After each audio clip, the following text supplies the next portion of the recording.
पंच परमेष्टि भगवान की जय हो। अहिंसामय वितराग विश्व धर्म की जय हो। देवादिदेव 1008 श्री आदिनाथ भगवान की जय हो। देवादिदेव 1008 चिंतामणि भोग शब्द विजेता श्री पार्श्वनाथ भगवान की जय हो। देवादिदेव 1008 शासन नायक बाल ब्रह्मचारी भगवान महावीर स्वामी की जय हो। परम पूजनीय आचार्य श्रोमणि गुरुवर श्री कुंद कुंद महामुनिराज की जय हो। परम पूजनीय आचार्य श्रोमणि गुरुवर श्री विद्यासागर जी महामुनिराज की जय हो। परम पूजनीय निर्यापक श्रमण मुनि श्री सुधा सागर जी महाराज की जय हो। परम पूजनीय 3 कम 9 करोड़ महामुनिराजों की जय हो। तपोदय अतिशय क्षेत्र की जय हो। 105 पूज्य गंभीर सागर जी महाराज की जय हो। इच्छामी महाराज की चर्चा चल रही है सोने ग्रहण भावना की। विगत दिनों से अपन चर्चा कर रहे थे वैयावत भावना की। पूज्य समनभद्र स्वामी ने वैयावत के अंतर्गत दान को भी रखा, आहार दान को रखा, औषध दान को रखा, उपकरण दान को रखा, बसति का दान को रखा। क्योंकि वैयावृत्ति बहुताय लोग हाथ पैर दबाने को ही वैयावृत्ति समझते हैं। कई महिलाएं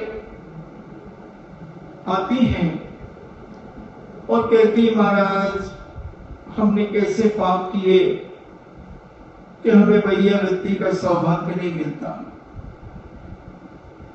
तो मैंने कहा क्यों? उन्हें आप लोगों को कहां छू सकते हैं महाराज? कैसे पाप का उदय हमारा कि हम स्त्री पर्याय में हुए और हम आपको छू नहीं सकते। फिर हमने उनसे कहा कि क्या तुमने हाथ पैरों को दबाना ही वैयावृत्ति समझ लिया? ये तो एक कारण है। वैयावृत्त के अनेक भेद जैनाचार्यों ने किए। एक अभय दान भी दिया,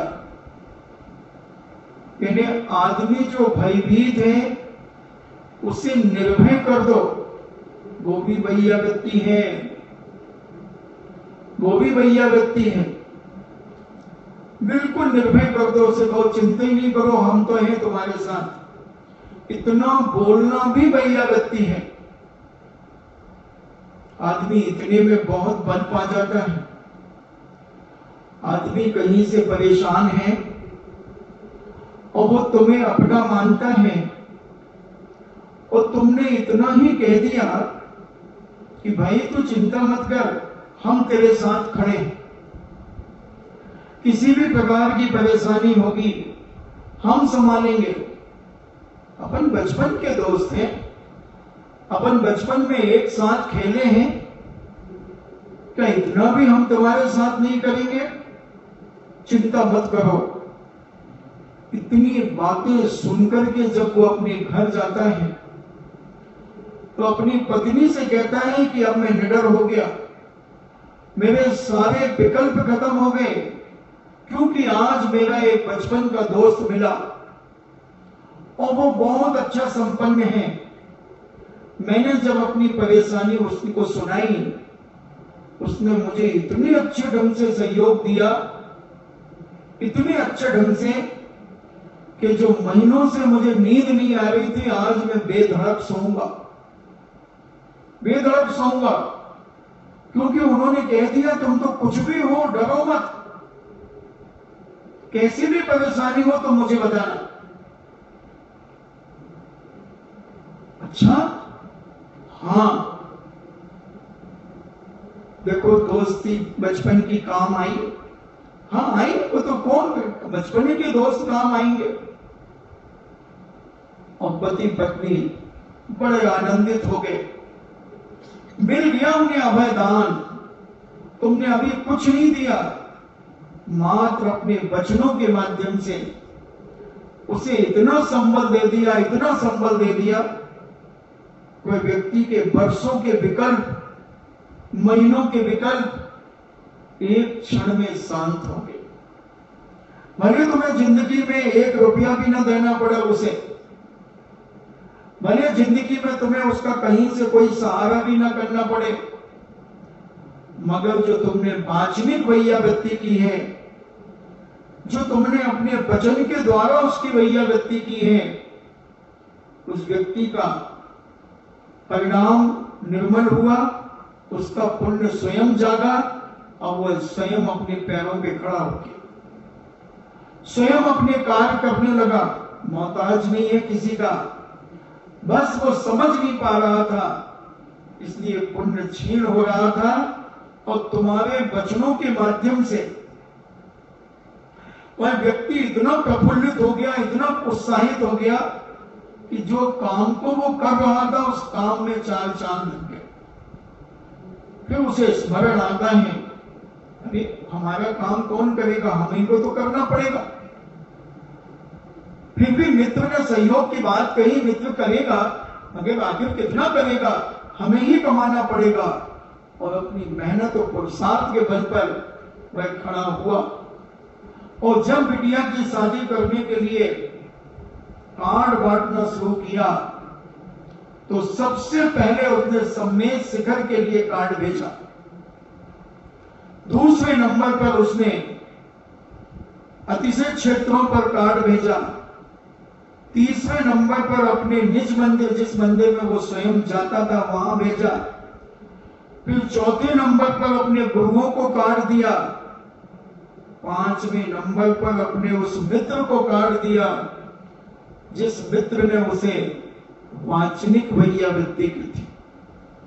फिर उसने अपने रिश्तेदारों को कार्ड बांटना शुरू किया और उससे कहा भैया जरूर आना। उसने कहा कि भाई तुम ये तो बताओ कि तुम्हें क्या क्या चाहिए। अरे नहीं नहीं नहीं, सब ठीक हो गया। अरे नहीं, संकोच मत करो, तुम्हें तो जो चीज चाहिए हो, सोना चांदी, बर्तन, कपड़े लत्ते, जो भी तुम्हें कमी पड़ गई हो, लो मैं तुम्हें एटीएम देता हूं, तुम उसमें से निकालते जाना और अपनी बिटिया की शादी धूमधाम से करो। तुम्हारी ही नहीं बिटिया, मेरी भी बिटिया है, दोस्त की बिटिया मेरी बिटिया होती है। आहा, उसका खून 1 किलो बढ़ गया। उसने मित्र के चरण छू लिए, मित्र के माता पिता के चरण छू लिए और कहा बाबूजी आपने कैसा बेटा पैदा किया, इतना विवेकशील बेटा पैदा किया, इतना समझदार बेटा पैदा किया कि किसी के दुख दर्द में हमेशा खड़ा है। मैं तो सोच रहा था कि कह दिए होगा मुंह से, मगर इनका कहना ही हमारे लिए सब कुछ हो गया।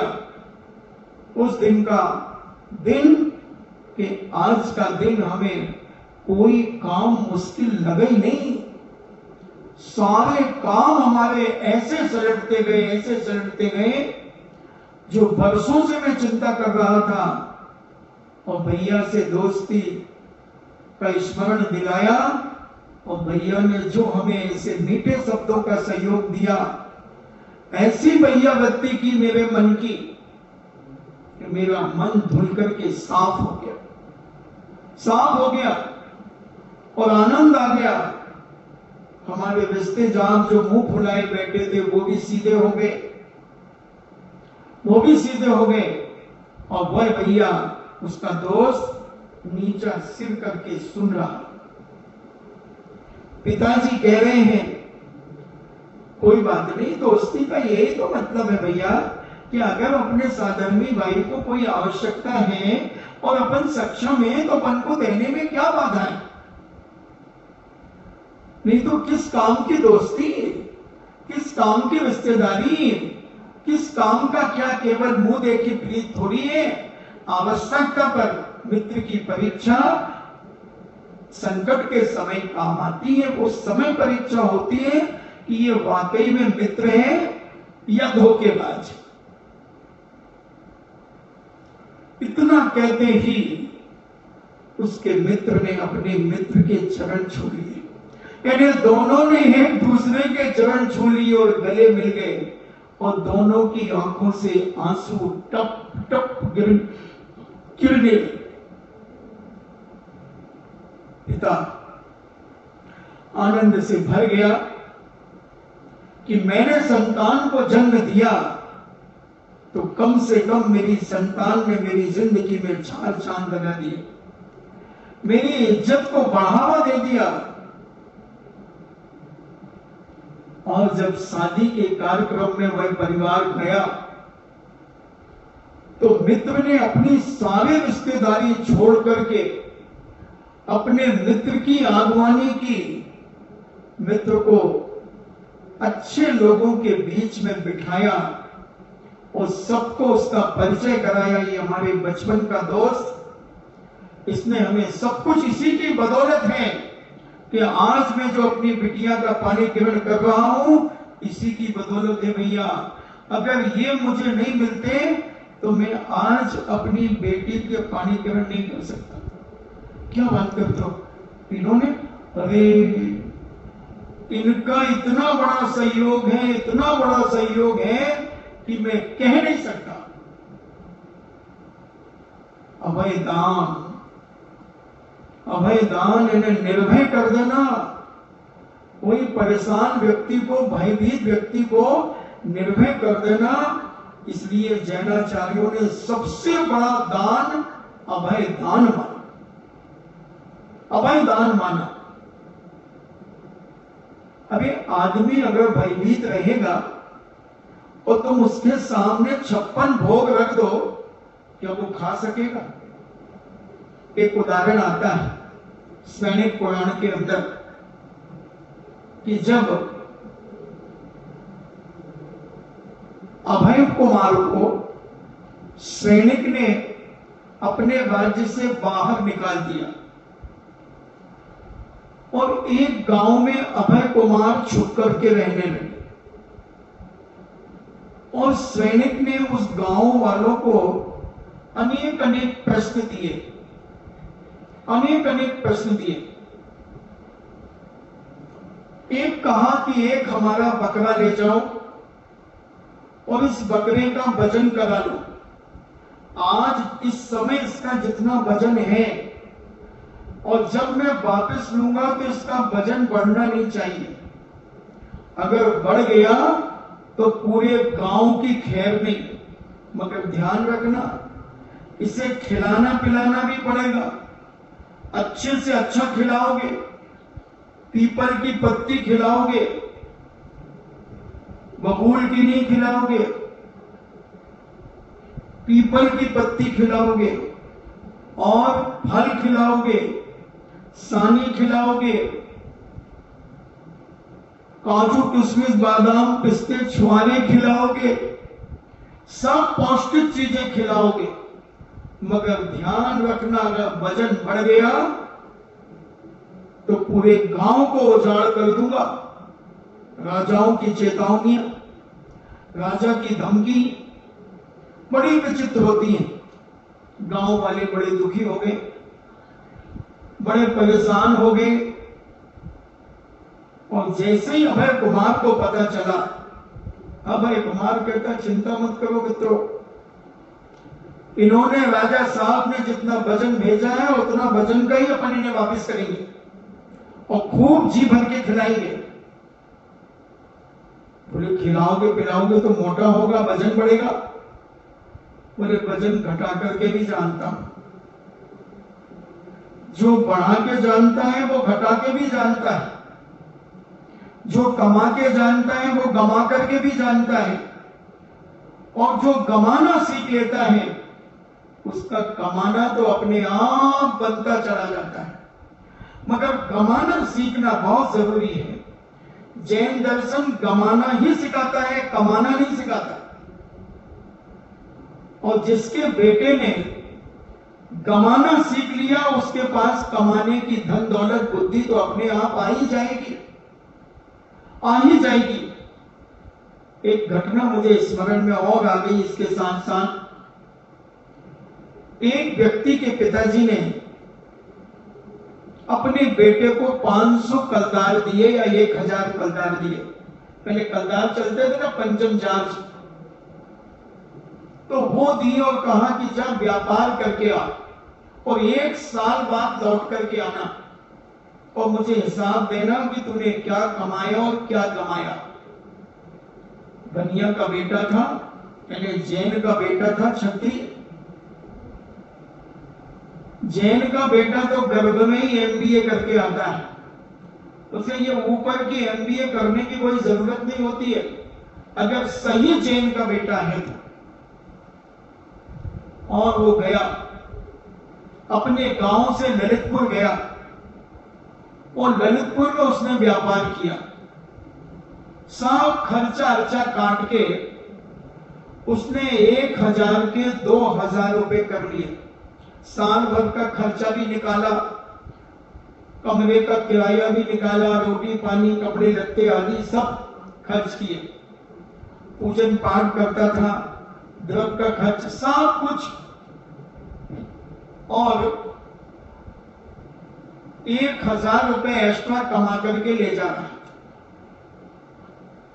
रास्ते में उसे दशराक्षण पर्व का अंतिम चतुर्दशी चल रही थी, तो रास्ते में एक जिनालय में अभिषेक होने की तैयारी चल रही थी और फूल माल की बोली चल रही थी। फूल माल की बोली तो कोई 21 रुपए कह रहा था, 25 रुपए कह रहा था, उसने सीधे 101 रुपए कह दिए। सारे लोग उसकी तरफ देखने लगे कि ये छोकरा अभी इतना छोटा सा और 101 रुपए कह रहा है, देगा कि नहीं देगा, देगा कि नहीं देगा।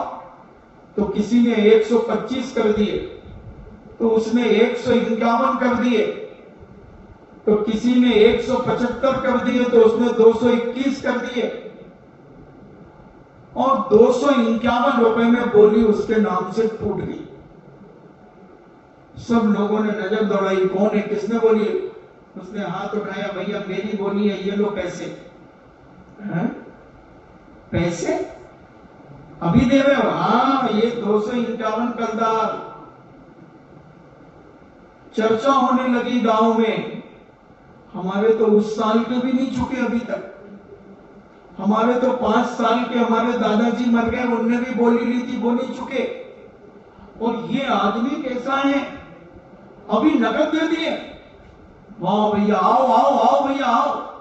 और उसको माला पहनाई, तिलक लगाया, दुशाला उड़ाया, और वो शर्मा रहा है, बच्चा तो था ही। उसने कहा भाई हम तो अभिषेक की बोली है या फूल माल की? अरे बोले साहब आप तो अभिषेक भी करो, फूल माल भी आपकी है। उसने कहा ठीक है, और अपना थैला रखा, अपने कपड़े उतारे, धोती दुपट्टा पहना, जिनेंद्र भगवान का अभिषेक किया। अभिषेक किया बड़े भक्ति भाव से, अभिषेक पाठ पढ़ करके, और उसे फूल माल की माला पहनाई गई।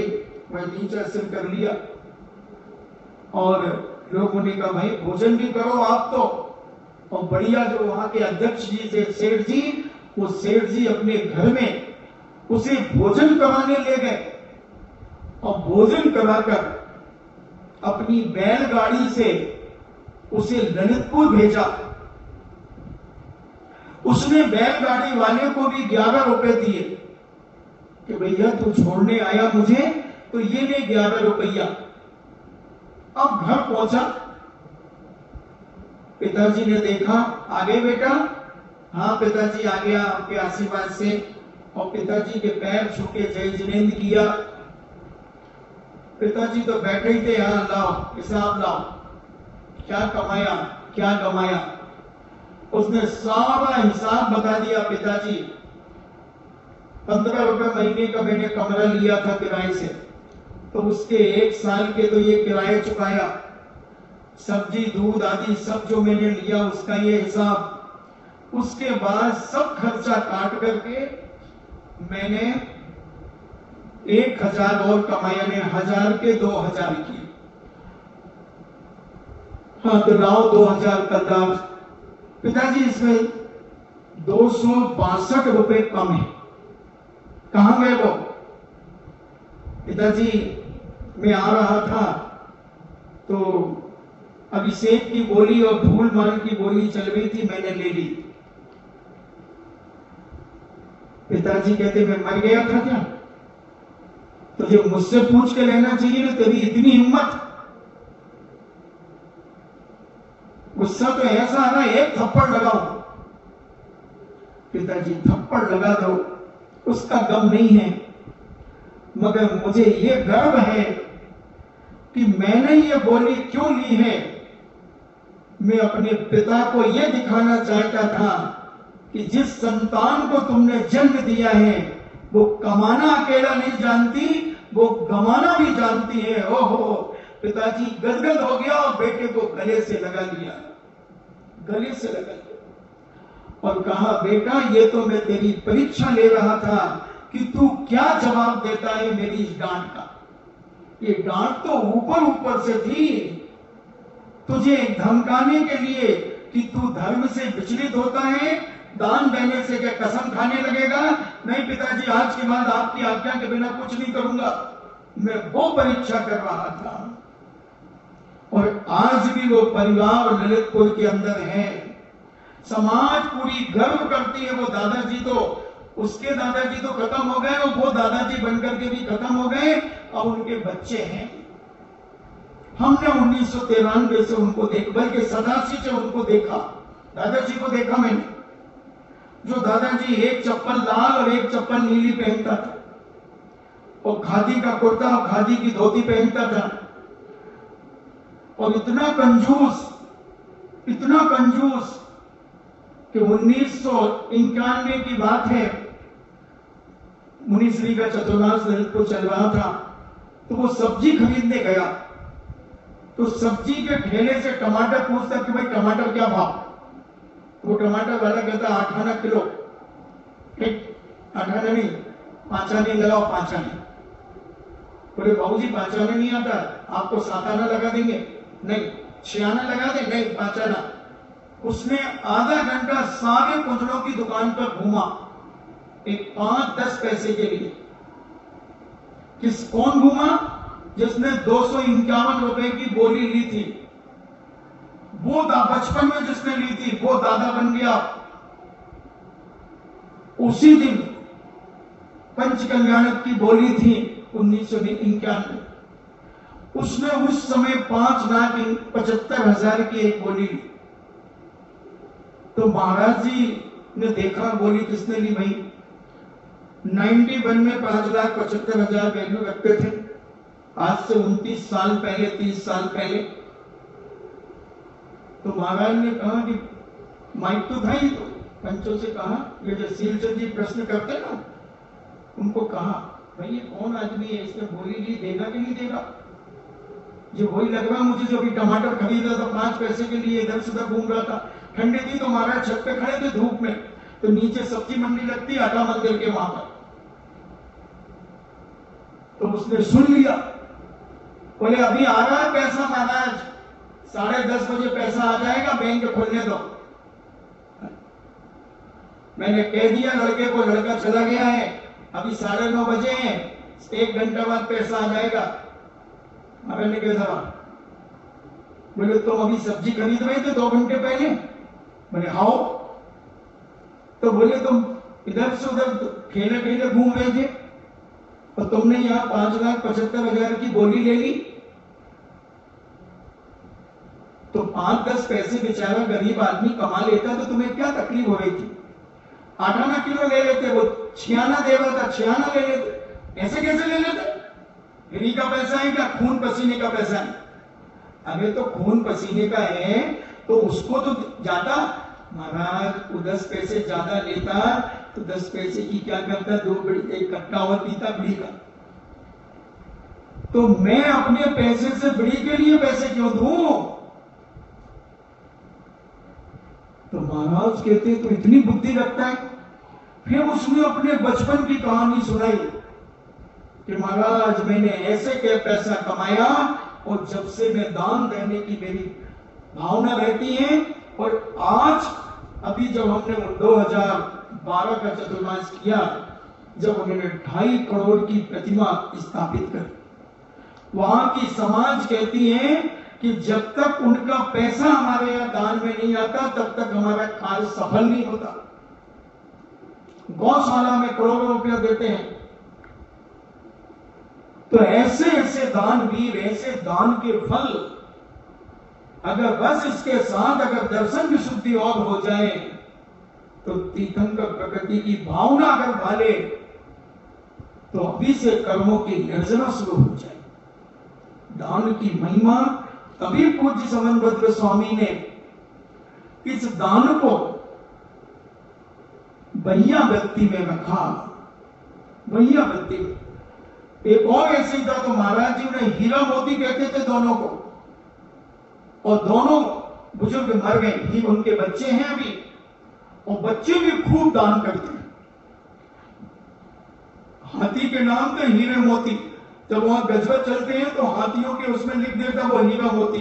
तो महाराज ने उन दोनों सेठों को हीरा मोती कह दिया।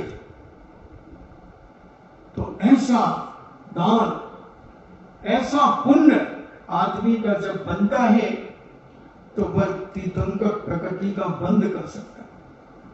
इसलिए वैयावृत्ति, आहार दान, औषध दान, उपकरण दान, आवास दान यानी बसती का दान, अभय दान, अभय कर दो, निश्चिंत कर दो, आदमी का भय निकाल दो, ये सबसे बड़ा दान है। आदमी के अंदर मानसिकताओं में तनाव आ जाए, कैसे भी करके उसके मन को प्रसन्न कर दो, क्योंकि प्रसन्नता जीवन का श्रृंगार है, बाकी तो सब बेकार है। जिसका मन चंगा तो कठौती में गंगा। मन चंगा तो कटौती में गंगा। सब कुछ आनंद है बंधुओं मन के ऊपर। मन इतना पवित्र विशाल होना चाहिए। तो भय, पूरे गांव को भय हो गया कि राजा साहब ने बकरा दिया है और इसका वजन कम नहीं होना चाहिए। मगर अभय कुमार कहते चिंता मत करो, मेरा नाम अभय कुमार है तो मैं निर्भय कर दूंगा। और उन्होंने कहा खिलाओ उसे खूब जी भर के, खूब जी भर के खिलाओ जो खिलाना है। एक शेर लाओ, शेर पकड़ करके लाओ, और एक तरफ बकरा बांधा जाएगा और एक तरफ शेर बांधा जाएगा। और बकरा खा करके जैसे ही शेर की तरफ देखेगा तो अधमरा वैसे ही हो जाए। और शेर को इतना मजबूत बांधना कि शेर जंजीर ना तोड़ ले, मगर बकरा को दिखना चाहिए शेर। और ऐसा 1 महीने चला। 1 महीने चलने के बाद जब राजा साहब को बकरा दिया गया, राजा साहब ने तौला तो बकरा पूरा चुमाचुम यथावत निकला। उस बकरे को भय पैदा करा दिया। आदमी जब टेंशन में आ जाता है, भय पैदा हो जाता है, तो वह सूखने लगता है। और खाता अच्छा रहे तो फिर एक सा रहता है, नींद उड़ जाती है। फिर शरीर तो एक सा रहता है मगर नींद नहीं आती। उसको गद्दों के ऊपर भी उसके पापड़ सिकते हैं, पलटता रहता है 2-3 बजे तक। फिर 4 बजे नींद आती है तो 7 बजे तक सोता है। श्रीमती के तो उठो ना, अभिषेक करने नहीं जाना? हाँ जाना जाना जाना। तो बेचारा 3-4 घंटे सो लेता है, तो डिप्रेशन हो जाता है मगर वजन बराबर हो जाता है। ऐसा हम अपने जीवन में इस दान की महिमा को समझें। दान समान दुनिया में कोई चीज नहीं है बंधु। जैसे कहा ज्ञान समान आन जगत में सुख को कारण, ऐसे ही दान भी दान के समान दुनिया में कोई सुख का कारण नहीं। ऐसा जीवन हम अपने जीवन को अगर चलाएं, और आज तक कोई भी दुनिया के अंदर दान देने वाला आदमी गरीब नहीं हुआ। आपकी नजर में कोई आया हो कि जो दान देता है वो गरीब हो गया? मैंने तो अपनी सगी आंखों से नहीं देखा और सगे कानों से नहीं सुना। तुमने अपने कानों से नकली असली जैसे भी तुम्हारे हों, उनसे तुमने क्या सुना, क्या पाया, क्या खोया? हमने तो जब से होश संभाला है और आज तक खूब बड़े बड़े दानियों को देखा है, मगर वो दानी आज तक गरीब नहीं हुए। दिन दूने रात चौगने पड़ते चले गए। हाँ, वो बात अलग है कि उन दानियों के मरने के बाद औलाद अगर विस्मी हो जाए, शराबी, कबाबी, जुआनी, सटोरिये हो जाए, तो बाप का 13वां ना मनाया जाए, उसके पहले ही रोडपति हो जाए, करोड़पति रोडपति हो जाए, वो कोई आश्चर्य की बात नहीं है। अगर पिता दानवीर है और बेटा भी यथावत दानवीर बना रहता है। अभी एक श्वेतांबर समाज में एक केपी सिंघी शायद ऐसा कुछ उनका नाम है, जिनने पावापुरी बनाई गुजरात बॉर्डर पर।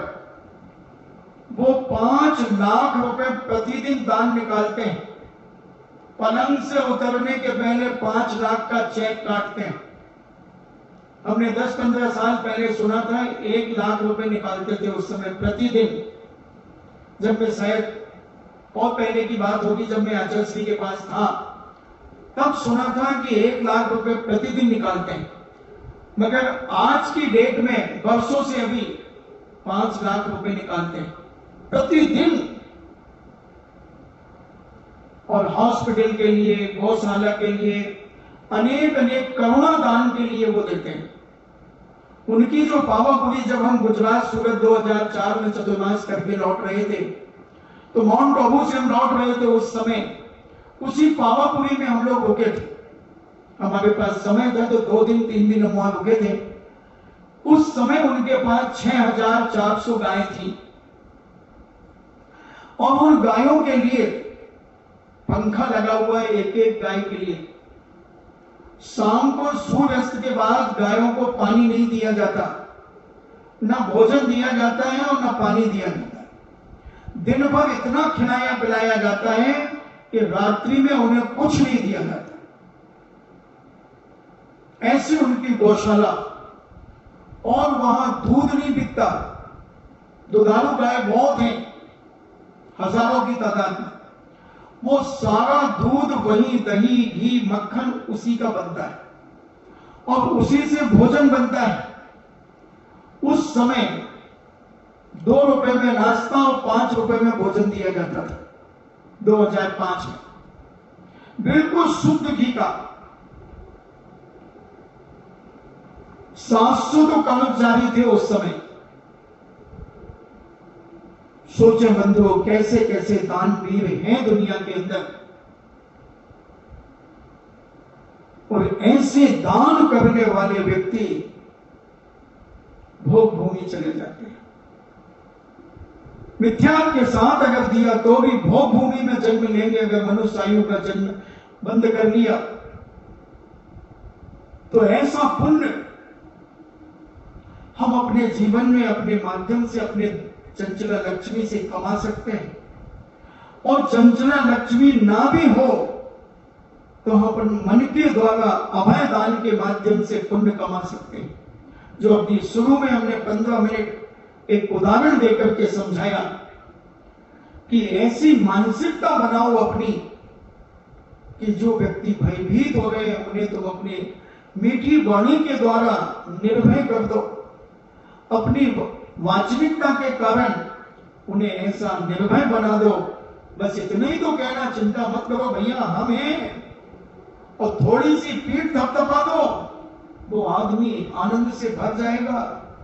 कुछ मत करना तुम उसके लिए, मगर तुम्हारे वो वचन उसके लिए बहुत बड़ा कवच का काम करेंगे, बहुत बड़ा कवच का काम करेंगे। और वो जिंदगी में तुम्हें कभी भूलेगा नहीं, भूलेगा नहीं। इतना आदर और सम्मान देगा कि भैया उन्होंने हमें संबल दिया था, उन्होंने हमें सहयोग दिया था, कोई सहयोग नहीं दिया तुमने, मगर जो वचनों का सहयोग बहुत बड़ा सहयोग है। हमारे यहां जब युद्ध में बड़े बड़े सैनिक युद्ध करते हैं और जब उन्हें वीर रस की कविताएं सुनाई जाती हैं, उन कविताओं के जो सुस्त पड़ गए, जो भागने लगते हैं जो सैनिक, शत्रु की सेना को देखकर, उसकी बलजोरी को देखकर, उनके जोश और होश को देखकर जब भागते हैं तो कविताएं उन्हें सुनाई जाती है। उन कविताओं के माध्यम से उन्हें जोश भरा जाता है, उत्साह भरा जाता है, और युद्ध करते और उनकी गर्दन भी कट जाए तो वो अपनी गर्दन कटने के बाद भी 2-4 की गर्दन काट देते हैं। ऐसा हमारे शास्त्रों में कई बार लिखा हुआ है, कई जगह लिखा हुआ है कि उनकी गर्दन कट गई मगर हाथ चल रहा था तो 2-4 सैनिक उन्हें उड़ा दी। क्या है बंधु ये शक्ति? इसलिए मानसिक वैयावृत्ति, वचनों का ही तो खेल है। एक वचन किसी को मार सकते हैं और एक वचन मरे को जिंदा कर सकते हैं, मरे को जिंदा कर सकते हैं। ये सुसाइड करते क्या है? ये कुछ ऐसी टीस इनके अंदर लग जाती है, कुछ ऐसे बोल छूट जाते हैं, आदमी सुसाइड कर लेता है, आदमी डिप्रेशन में चला जाता है। और अगर किसी ने ऐसा संबोधन कर दिया, ऐसा संबोधन कर दिया कि वो डिप्रेशन वाला ठीक हो जाता, ठीक हो जाता। तो शब्दों का ही खेल, मानसिकता का ही खेल है बंधु दुनिया में। तुम अपनी मानसिकता इतनी पवित्र रखो, तुम अपने मन को इतना पवित्र रखो कि हे भगवान, मेरी वाणी के द्वारा किसी को दुख ना हो, ये बहुत बड़ी भैयावत्ती है बंधुओं। अगर तुम्हारी वाणी के माध्यम से किसी को दुख हो जाता है, कोई व्यक्ति भयभीत हो जाता है, तो तुमसे बड़ा पापी इस दुनिया में कोई नहीं होगा, तुमसे बड़ा निर्लज्ज और निकृष्ट कोई नहीं होगा। और अगर तुम्हारी वाणी के माध्यम से कोई दुखी व्यक्ति, कोई परेशान व्यक्ति अगर उत्साह और आनंद से भर जाता है, तो तुमसे बड़ा भैयावत्ती करने वाला कोई व्यक्ति नहीं होगा, तुमसे बड़ा ज्ञानवान विवेकशील व्यक्ति कोई नहीं होगा, जिसने उस गिरे हुए व्यक्ति को अपनी मानसिकता और वाचिकता के द्वारा उसको जीवन दान दे दिया। इसे अभयदान कहते हैं बंधु। ऐसा अभयदान अपनी दुनिया में, दुनिया के लोगों को बांटो। हर लगाना फिटकरी और रंग चोखा हो गया, कुछ नहीं लगा तुम्हारा, एक छलांग भी नहीं लगी, एक रुपया भी नहीं लगा, और तुम्हारी वाणी का ऐसा जादू हुआ, ऐसा जादू हुआ कि वो आदमी जो मर रहा था, मरने जा रहा था, सुसाइड करने जा रहा था, अंदर ही अंदर घुट रहा था, तो तुम्हारी वाणी को सुनकर आनंद विभोर हो गया, उठकर के तुम्हारे चरण छू लिए, तुम्हें 100 सौगातें देकर के चला गया, और जिस काम के लिए गया, जो महीनों से बिगड़ रहा था, वो मिनटों में उसका काम हो गया, काम हो गया। समझो बंधुओं, कुछ नहीं रखा, वाणी में सब कुछ, वाणी में सब कुछ है। तो ये वाणी से भैयावती, मन से भैयावती, काय से भैयावती तो बहुत सारे लोग कर देते हैं। हाथ पैर तो दुनिया के लोग दबा देते हैं, बहू भी सासू के हाथ पैर दबा देती है, मगर कभी कभी जब क्रोधित हो जाए तो गला दबाने के लिए भी खड़ी हो जाती है। हां, तो वो भैयावती नहीं, भैयावती तो मन से और वचन से भैयावती। इतना हित में प्रिय बोलो, इतना हित में प्रिय बोलो कि तुम्हारी बोली सुनने के लिए लोग लालायित रहें। इतना करुणा से भर के बोलो, इतना आत्मीय भाव से बोलो, इतना अपनत्व बना करके बोलो, इतना अपनत्व से कि आदमी दुश्मन भी तुम्हारा हो जाए, दुश्मन भी तुम्हारा हो जाए। इसी का नाम भैयावती है बंधुओं। खूब हाथ पैर दबा लो, उससे कुछ नहीं होने वाला। एक बहू और सासू की घटना याद आ गई, सुना दो।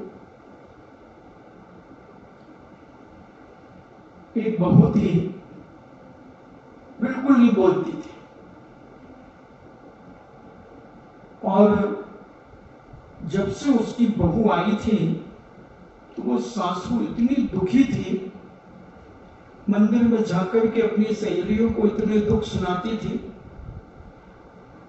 मगर सारे मोहल्ले के लोग कहते कि मैंने बेचारी बहू की तो आज तक आवाज ही नहीं सुनी, और सासू की आवाज तो मेरे घर में भी आती है, अड़ोस पड़ोस के कहें कि इसके चिल्लाने की आवाज तो हमारे घर में आती है, और जब सामने वाला चिल्लाएगा तो सामने वाला भी चिल्लाएगा, तो उसकी आवाज भी आएगी। मगर काय को, वो तो बोलती नहीं थी बेचारी बहू। सारे नगर में, मोहल्ले में एक ही बात कही, भाई बहू तो इतनी सीधी सादी, बिजोलिया की ये कोई मामूली बात है, बिजोलिया की बहू इतनी समझदार, आज तक इसकी चू चौपाट नहीं सुनी। अगर ये सासू है अवगुणी, जे है बहुत तेज, एक छेड़ती होगी उसे, एक छेड़ती होगी। महीनों निकल गए, सासू सूख करके धीरे धीरे कांटा होती चली जा रही थी। उसकी सहेलियों ने कहा, बात क्या है, तेरी बहू मंदिर आती तो कभी किसी से आज तक बोलते नहीं देखा, बस मुस्कुरा देती है। उससे हम कहते, बेटा ठीक हो, हाथ जोड़ करके मुस्कुरा करके कह देती, तू इतनी दुखी क्यों है, तू इतनी क्यों घुट रही, तू 2 दिन रह करके देख ले, तुझे सब पता चल जाएगा। क्या पता चल जाएगा, बेचारी ऐसी भोली भाली। अरे ये इतनी दुष्टन है, इसके पेट में दांत हैं, ये कुछ नहीं करती, बोलती नहीं है, और बस ये धीरे से मुझे ठिंगा दिखा देती है, ऐसे ठिंगा ऐसे दिखा देती है। अब ठिंगा की आवाज थोड़ी आई, और बेचारी सासू ठिंगा देखते ही तेरे बाप का खाती हूं तो ठिंगा दिखा रही, और वो तो बड़बड़ाना शुरू, तो मोहल्ले पड़ोस के सब सुन रहे। तो इतनी खतरनाक, और कुछ नहीं बोल रही, काय से सता रही है उसे, और वो वाचनिक सता रही है। वो मुंह से अपशब्द कहती है और जी कहती केले तेरे बाप का, मेरे बाप का क्या जाता मत। वो मुंह में इशारा करके यूं सब कर देती है। पड़ोसी तो आवाज ही नहीं सुनी, 6 साल हो गए, और पड़ोसी सासू को दोषी ठहरा रहे हैं, और दोषी कौन है? ठिंगा दिखाने का। तो ऐसे ऐसे भी लोग होते हैं, इसलिए। और सासू की भैयावती करे वो, जब कोई रिश्तेदार आ जाए, मम्मी जी आप थक गई होगी, आप दिन में काम करती हो, लाओ आपके पैर दबा दे, रहने दे। देखो जी हम पैर दबा रहे, तो सासू जी कैसे कह रही रहने दो, मुझे तो बहुत दया करना आती है, हमारी अम्मा इतना काम करती, दिन भर काम करती है, सुबह से लेकर रात तक काम करती है। हाँ चल रहने दे, ज्यादा सफाई मत दे। देखो अब वो पैर पकड़ती खींचती है, अम्मा जी लाओ ना पैर दबा दे, तेल लगा दो, ठंड पड़ रही है, सरसों का तेल लाती हूँ, सरसों का तेल मल दो तेरा पैरों में। और वो चिड़ी बैठी है, वो तो पहले ही से, तो वो तो पांव खींचे, और जे पांव खींचे, अब 4 रिश्तेदार क्या कहेंगे बताओ कि बिजोलिया की कितनी प्यारी बहू है, देखो मालिश कर रही तेल की। और वो बाहर जाके तो सासू की बुराई करेगी कि बहू की करेगी, बताओ कि सासू ये दुष्टन भाई, मैं 3 दिन रह के आई उनके घर में, बेचारी रोज तेल की शीशी लेके बैठे, और वो पांव खींच ले लगवाई को नहीं भाई, वह बूंदे की है, वह घनी तेज है।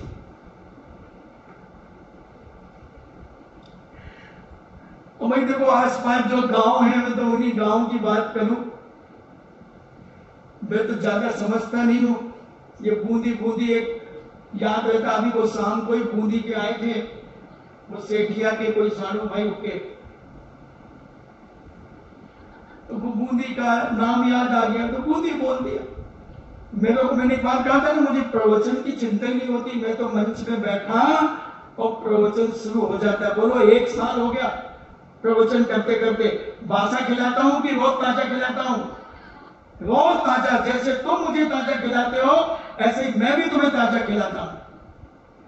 तुम भले मुझे बासा खिला दो कभी कभी, हम आलू आज दोपहर को कोई बना करके चीज बना करके कल दे दो तो, मगर हम तो बिल्कुल रोज ताजा टेस्टी बनाकर ऐसी नमक मिर्ची मिलाते हैं, इमली की खटाई और मिला देते हैं, कभी अमचूर का छौंक लगा देते हैं, तो ऐसा ताजा माल खिलाते हैं। तो वह सासू बदनाम हो गई, बेचारी बदनाम हो गई पूरे गांव में कि सासू तेज है। रिश्तेदार कह रहे, मैं रह करके आया उसके घर में, वो तेल लगा रही थी, उसने पांव झटक लिए और बड़बड़ाती बड़ी आई तेल लगाने वाली, खुद लगा ले। अब बोलो क्या करें, कौन बदनाम है और कौन कसाई है, इस पर विचार करो, इस पर समझो।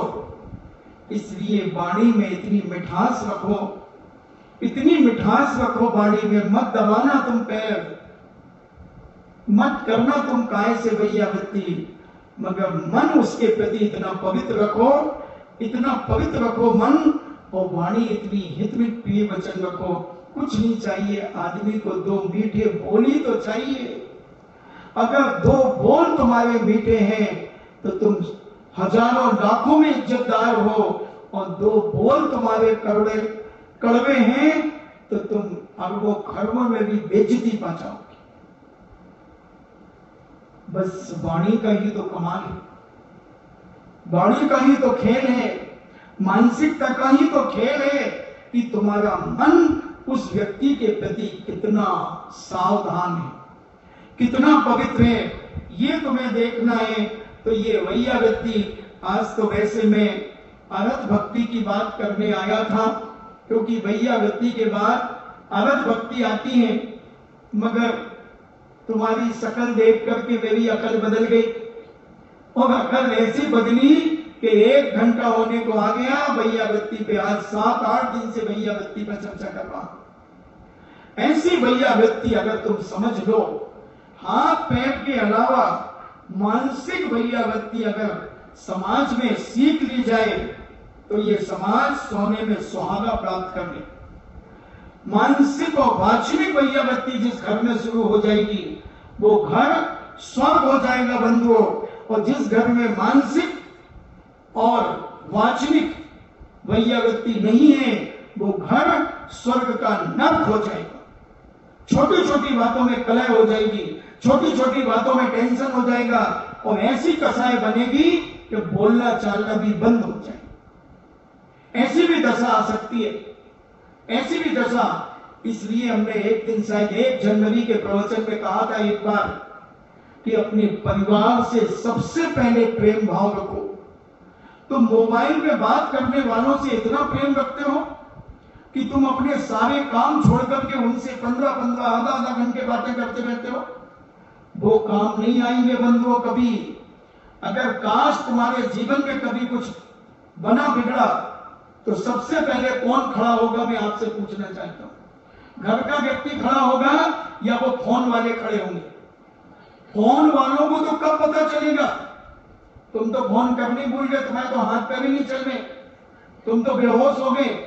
तो हॉस्पिटल कौन ले जाएगा तुम्हें? परिवार का व्यक्ति ले जाएगा कि तुम्हारे दोस्त मित्र ले जाएंगे, तुम्हारे रिश्तेदार ले जाएंगे? इसलिए सबसे ज्यादा समय अपने परिवार के लोगों के बीच में बैठ करके दो, उनके पास बैठकर हित मित प्रिय बातें करो, उनसे अपनत्व बना करके रखो, क्योंकि वही तुम्हारे जीवन में साथ देने वाले हैं बंधुओं। बहन बनाना भैया सबसे बड़ा रुपया। बाहर का आदमी कुछ नहीं करेगा, बस इतनी तुम्हारी मुंह देखेगा। अरे और अभी तो कल तो मेरे से बात हुई थी आधा घंटे, आज ही कैसे हो गया? मुझे तो अभी 15 घंटे बाद पता चला, मैं सीधा भागा। तो क्या करेगा? अब तो वो बेहोश हो गया। घर के लोग ही अस्पताल में ले गए, घर के लोग ही सब कुछ कर रहे हैं, सेवा वही कर रहे हैं, घर के लोग ही खर्च कर रहे हैं, वही सब दवाइयों की व्यवस्था कर रहे हैं। तू तो मुंह चला करके घंटे 2 घंटे में चला जाएगा। इसलिए घर के लोगों से बना करके रखो।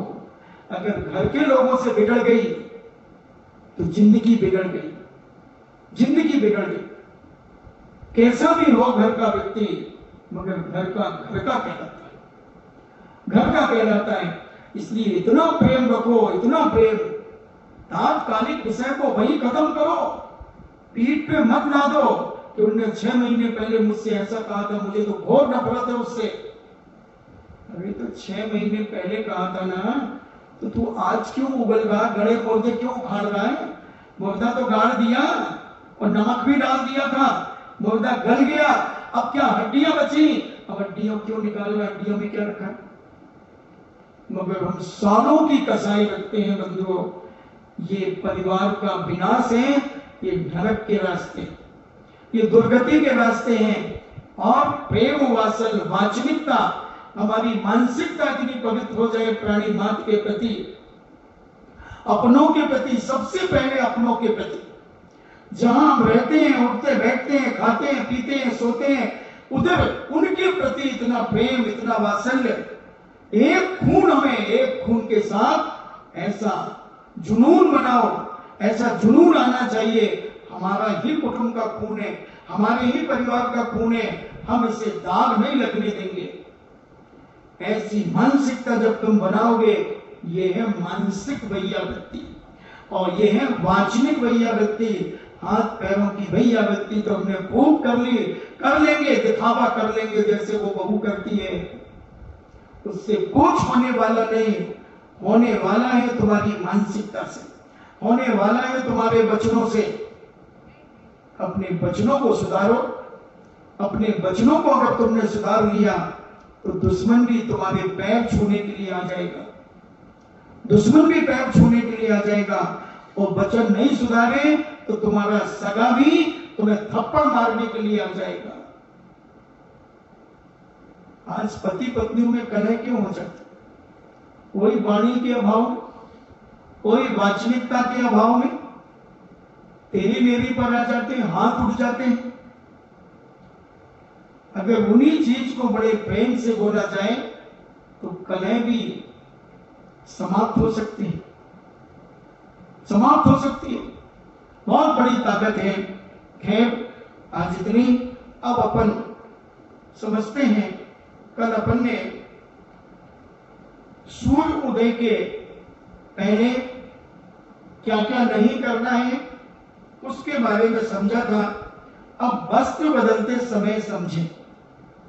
वस्त्र बदलते समय आप अपने शरीर के अंदर आदि के सारे वस्त्र भी बदलें।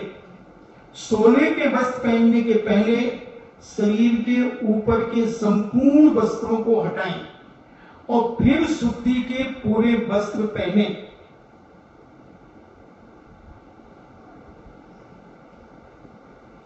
गीला काबिल लपेट लें और अपने सारे वस्त्रों को हटाकर, हम तो भाई ऐसा करते थे, शुद्धि के वस्त्र धोकर के सूखने डालते थे और फिर उन्हें गीली टॉवल लपेटकर सारे वस्त्रों को अच्छा तय करके और एक पीपे में रखते थे।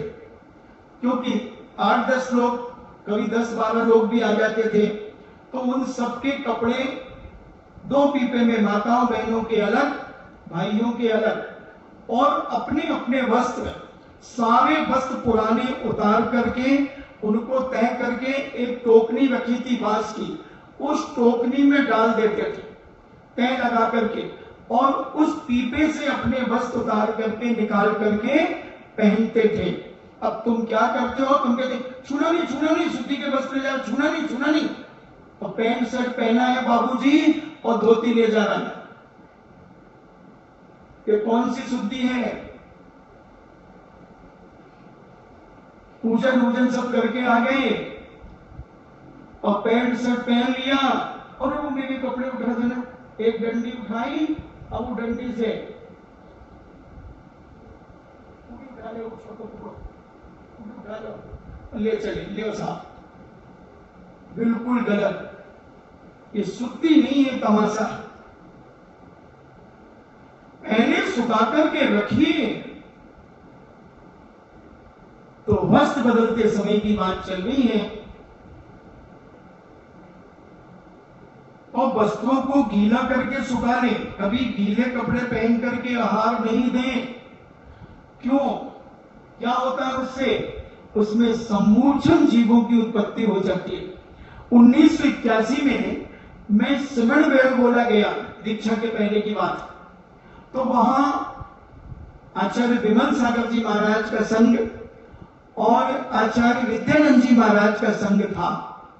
तो मेरा मन हुआ कि मैं भी आहार इन्हें दूं। तो कपड़े तो थे नहीं, जैसे तैसे कपड़ों की व्यवस्था की और उनको पानी में डुबो करके, निचो करके, पहन करके चले गए। तो पूज्य विद्यानंद जी महाराज के जब आहार चल रहे थे, वहां गए, 6 लड़के थे हम लोग। तो उन्होंने कपड़े देखे तो उनके लोगों ने, चौके वालों ने ऐसे कर दिया। उस समय अपन कुछ नहीं समझते थे, 81 की बात। आहार के बाद महाराज के पास गए, बोले महाराज हम लोग जबलपुर से आए थे और आहार देने की बड़ी इच्छा थी। तो उन्होंने कहा बेटा कल दे देना। तो हमने कहा महाराज आज तो हम जाएंगे, हमारा रिजर्वेशन है। आपने क्यों नहीं लिए? बोले गीले वस्त्र पहन करके आहार नहीं देना चाहिए, क्योंकि गीले वस्त्रों में असंख्यात जीव पैदा हो जाते हैं और वो जीव तुम्हारे शरीर की गर्माहट से मरण को प्राप्त हो जाएंगे। तो उनकी लाश उन कपड़ों में रहेगी, इसलिए गीले कपड़े नहीं। तो हमने कहा बरसात में जब पड़गान वाले गीले हो जाते थे, उनसे आप क्यों लेते हो? नहीं, उनको हम तो चौके में बैठ जाते हैं और जो पहले से लोग होते हैं वो आहार देना शुरू करते हैं, वो दूसरे सूखे कपड़े पहन करके आते हैं। इसलिए बरसात में व्यक्ति को एक एक को 2-2 जोड़ी कपड़े सुखा करके रखना चाहिए। गीले वस्त्रों में पहन करके कभी आहार नहीं देना चाहिए। तो असंख्यात जीव पैदा होते हैं। जिन कपड़ों को पहनकर बिस्तर में सोए हैं उन वस्त्रों को पहनकर चाहे वो शुद्धि में हो तो भी उनसे आहार न दें। यानी जिन धोती दुपट्टे या आपके कपड़े जो महिलाओं के हैं, इनको अगर आपने बिस्तर आदि में सो लिया है और उसके बाद उन्हें सोले में डाल दिए, उनको अगर सोले में डाल दिया है तो भी उन वस्त्रों से आप आहार नहीं दे सकते, क्योंकि वो आपके गृहस्थी के वस्त्र हो गए। हाँ, अगर आप त्यागी व्यक्ति हैं, ब्रह्मचर्य आपका आजीवन है तो आपके लिए माफ है, मगर आप गृहस्थी में जीते हो, संयम नहीं है, तो फिर उन कपड़ों के माध्यम से आप आहार ना दें। हो सके तो आहार देने के वस्त्र अलग से रखें, उनको अन्य समय में नहीं पहने ताकि वो शुद्धि बनी रहे। कुछ ऐसी 2-4-5 साड़ियां ऐसे फिक्स कर लो आहार के लिए, और आहार की साड़ियों की तो कमी नहीं है महाराज। ऐसी गोदरेज की अलमारी भरी है कि हम आपसे क्या बताएं।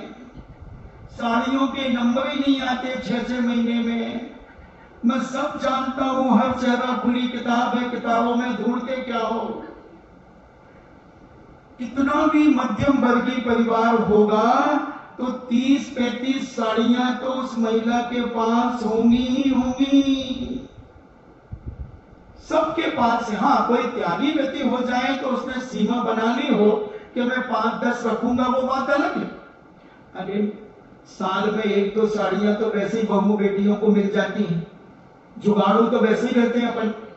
कभी नानी के यहां से मिल गई तो कभी मम्मी के यहां से मिल गई तो कभी चाचा के यहां से मिल गई। 2-4-5 साड़ियां साल में यूं मिल जाती हैं, और फिर कभी श्रीमान के जेब से निकाल कर भी साड़ी खरीद कर ले आते हैं। सब प्रकार से तो 50 साड़ी 25 साड़ी तो बहुत सारे लोगों पर होती है। तो ऐसी बात कही गई तो ये कभी भूलकर अशुद्धि में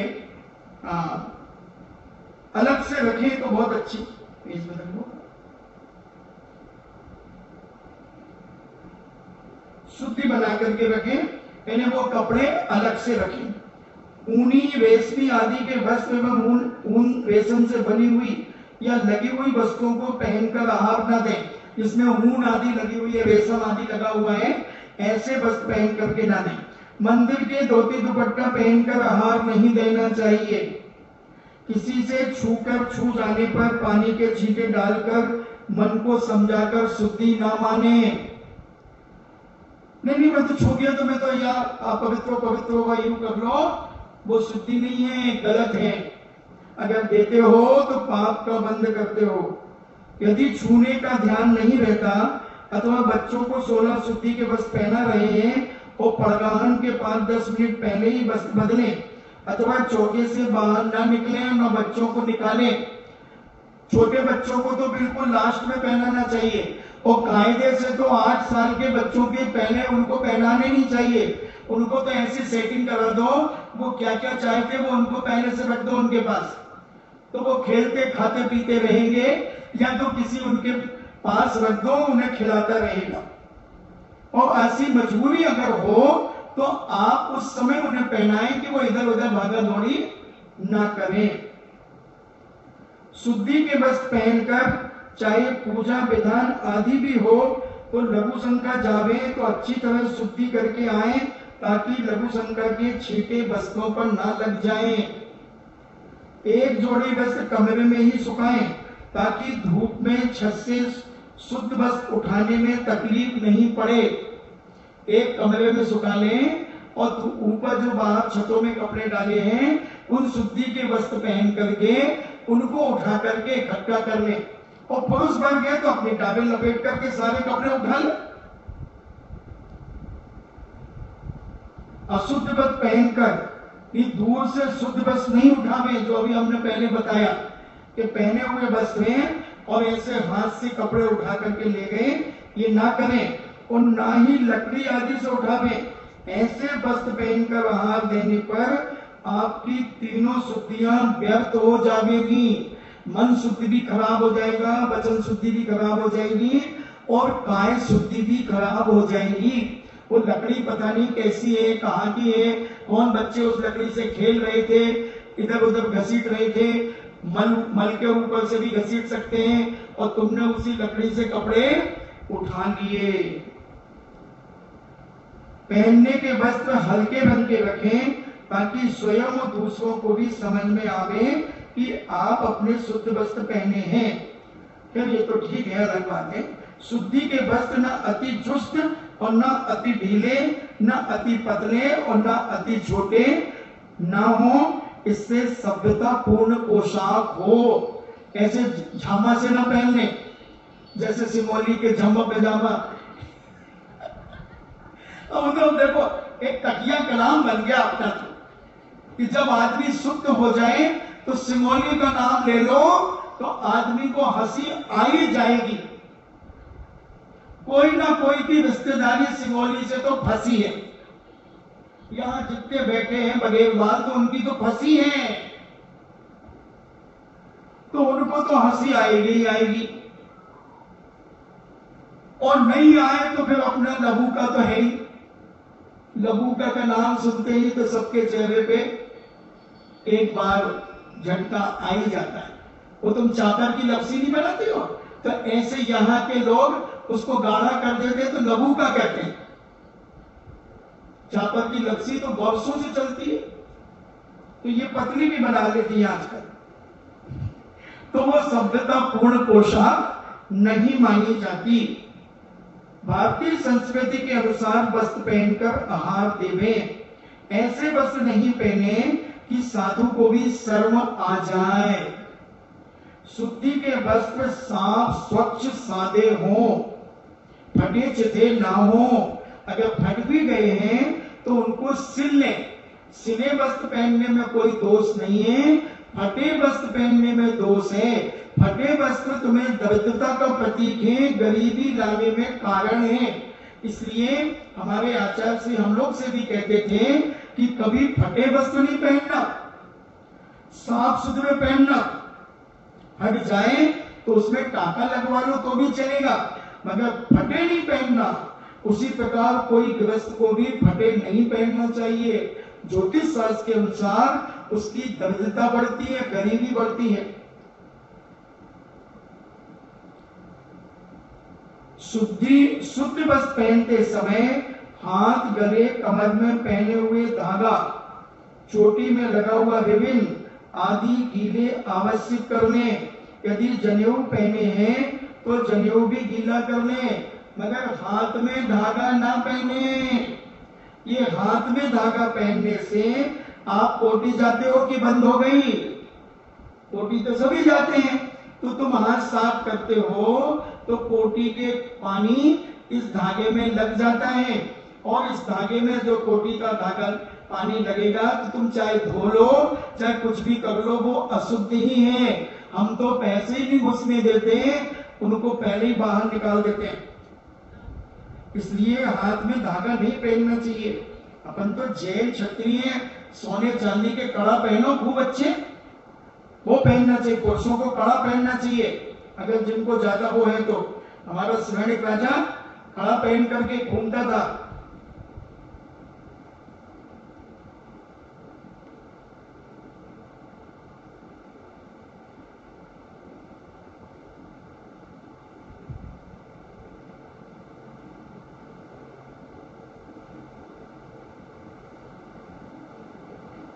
शुद्ध वस्त्र उसी समय पहने जब भोजन का समय हो जाए। सुबह से शाम तक शुद्ध वस्त्र पहने रहने से पूरे दिन छू छू छू छू छू छू छू छू छू छू छू लगी रहती है। ये कुछ लोग सुबह के वस्त्र पहने, छूना नहीं छूना नहीं छूना नहीं, अभी हम शाम को भोजन करना ना, छूना नहीं हमको छूना नहीं इन कपड़ों से। तुम तो एक अलग है, तुम बता रहा हूं। तो ऐसा नहीं करना चाहिए। ये उन्होंने आरिका जी ने ब्रह्मचारिणियों के लिए लिखा है, क्योंकि ये ब्रह्मचारिणियां सुबह बदल लेती हैं, छुना नहीं, ऐसे ऐसे ऐसे कपड़े कोटरिया बना करके ऐसे निकलेंगी। तो मुझे कहीं कहा है जब तुम्हें जब कोटरिया बनाना चाहिए,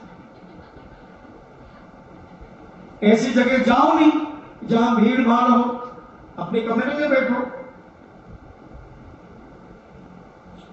जिससे भाव हिंसा होती है। देखो क्या कह रही है, शुद्ध वस्त्र उसी समय पहने जब भोजन का समय हो। सुबह से शाम तक शुद्ध वस्त्र पहने रहने से पूरे दिन छू लगी रहती है, इससे भाव हिंसा होती है। ये उसने छू लिया, छुआ तो नहीं, देख तूने छुआ तो नहीं, मुंह देखना उसका। जो 16 के कपड़े दिन भर पहनी है, छुआ तो नहीं तूने उसकी, देखना शकल, छुआ तो नहीं, सर खोल, देख मुझे शाम को रोटी खाना, नहीं तो मैं रोटी नहीं खाऊंगी।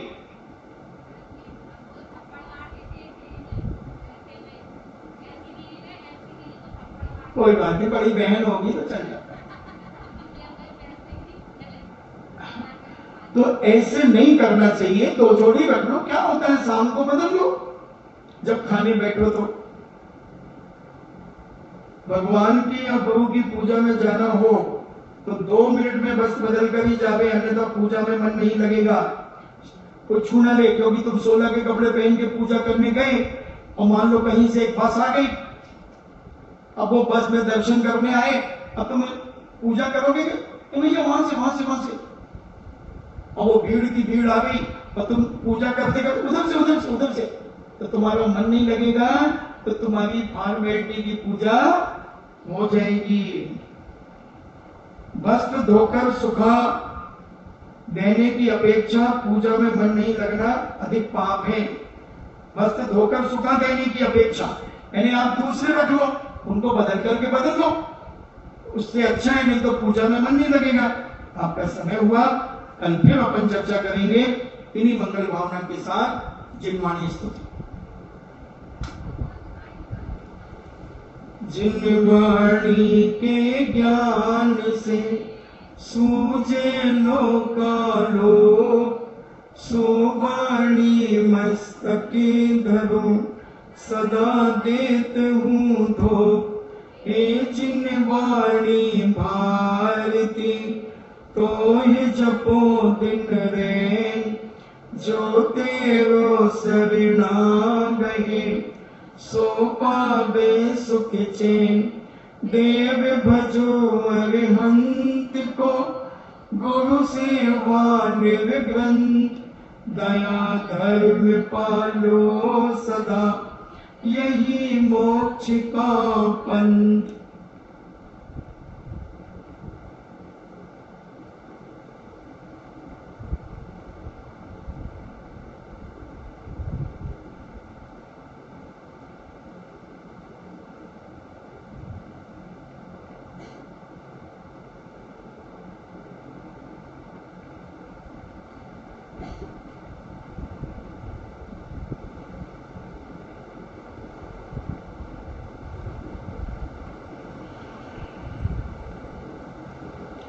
परम पूज्य द्वादशांग जिनवाणी माता की, सुत देवता सुत देवता सुत देवता, जैनम जेतु शासनम, जैनम जेतु शासनम, जैनम जेतु शासनम।